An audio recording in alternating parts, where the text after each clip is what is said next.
Very sadly, at the start of September, our CEO, Mathew Loughnane, is leaving Kew after 9.5 years of fantastic service. We just thought we'd produce a very short video just to see if we could capture some of Matt's reflections of his time at Kew, but also just an opportunity for Matt to say goodbye to our members and an opportunity also for us to pass on our best wishes to Matt as he moves forward to Yarra Yarra Golf Club.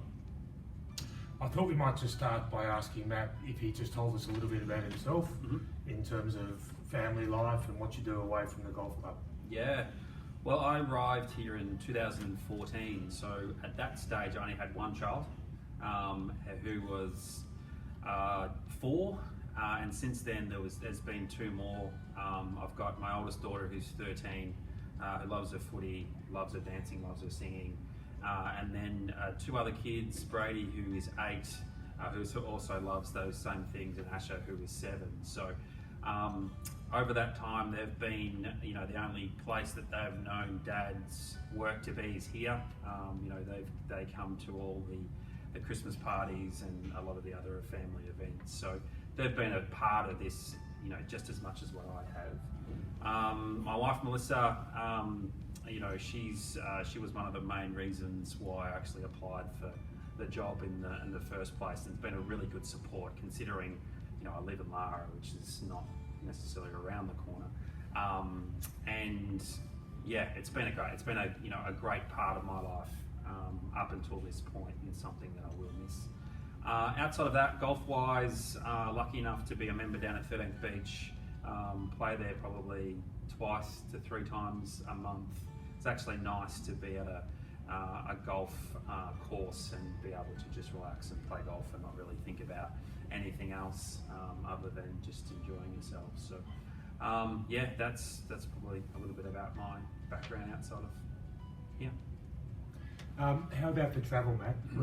Is the sort of travel from Lara to here and Lara to Yarra Yarra, is that getting on top of you, or do you think it's all right? The funny thing is once, throughout the whole time that I was here, the next move I thought would be back to either Geelong or to move closer to where my next work opportunity would be.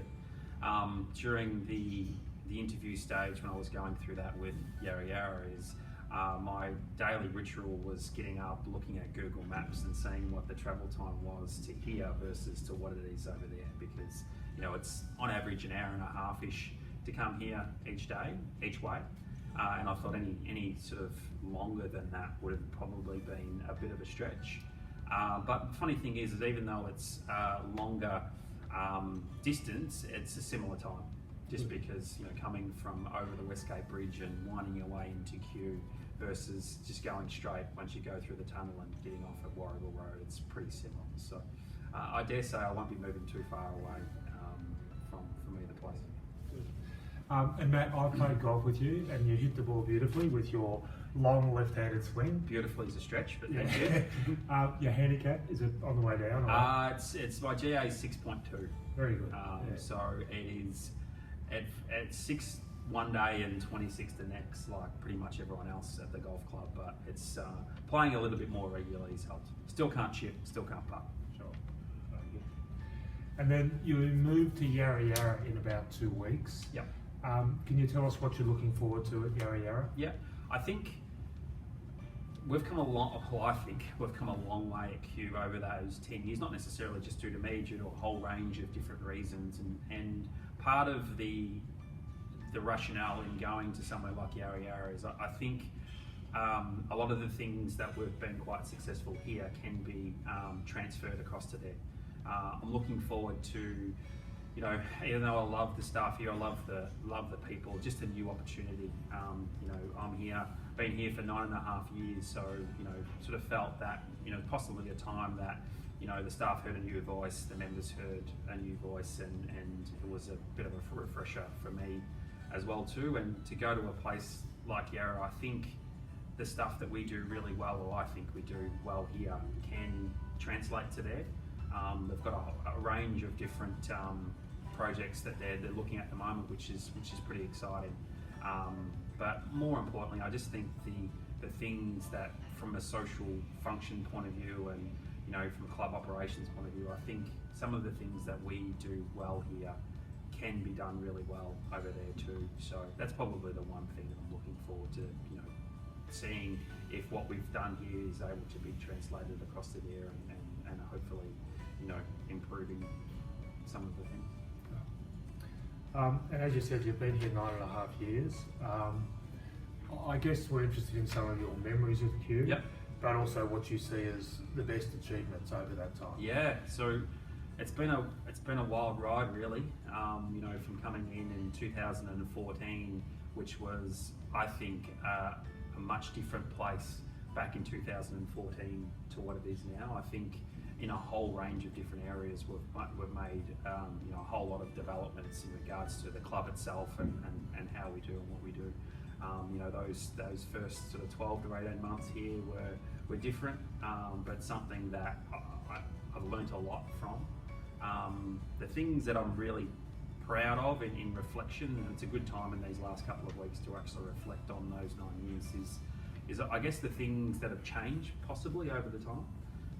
You know, back in 2014, we didn't have, only one example, you know, a big young members contingent, and we didn't have a big young members focus, and I think over that period of time that has changed a lot, which has been great. I think we've introduced a lot, even though the club was a family club back then. I think it's potentially even more of a family club now, and events like the kids' Christmas party, you know, getting 400 parents, grandparents, kids to an event each and every year, and it hasn't slowed down over that whole period of time, I think has been amazing. So that's something that I'm really proud of. Also, you know, some of the other things like COVID, you know, that 2 years was a real stretch for a whole lot of people, and I think as a club we're able to get through it really well, and that's something I think not only as a staff and me and, you know, the board and the whole club should be really proud of themselves on being able to get through a really difficult time. And yeah, you know, there's been a whole range of different things from communications and how I think they've developed over that time, and progression, and, you know, what we've done with you know, joint timesheets and events, and I think we've done a lot. I think, you know, we've been a club that's been really progressive, and I think that's something that, you know, I'm sure will even kick on further, you know, in futures, but I think over that time we've moved a lot. Some of the highlights, you know, the 125th year in 2019, I was glad it was 2019, not 2020, but, you know, that was amazing to see how much the club embraced its history. You know, the event here where we had 200 people, and you could see how much they really enjoyed and loved the club. Some of the other things like the projects, you know, the course has developed a lot over those 10 years and even before I got here, and that's, you know, been a real feather in the cap for the club, and it showed what can be done when you've got people really driving, not necessarily me, but boards and members who are willing to actually take that step and trying to improve the place. And that extends to the clubhouse and, you know, the car park. And Kew's, I sort of say to a lot of people that Kew's a very unique place, because not a lot of places have the resources but the want to actually improve.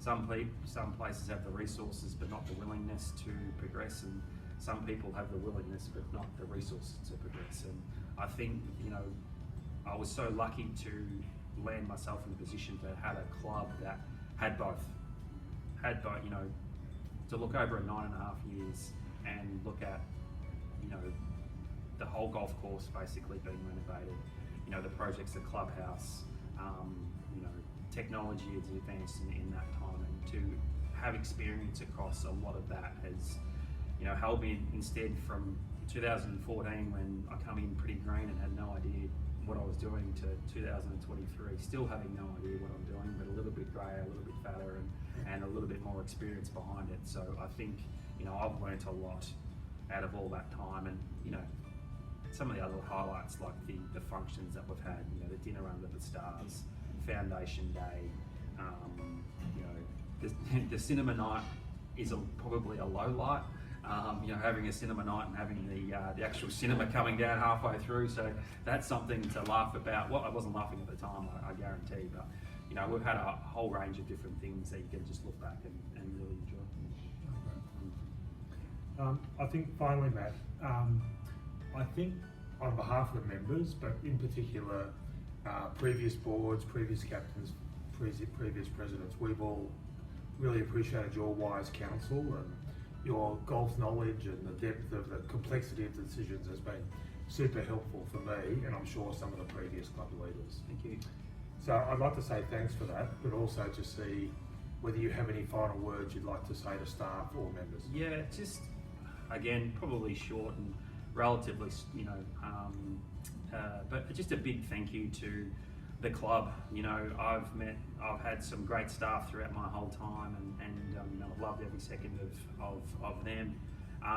So a big thank you to all the staff that, you know, has worked along with me. We've had some challenging times over that, but we've had some really great times.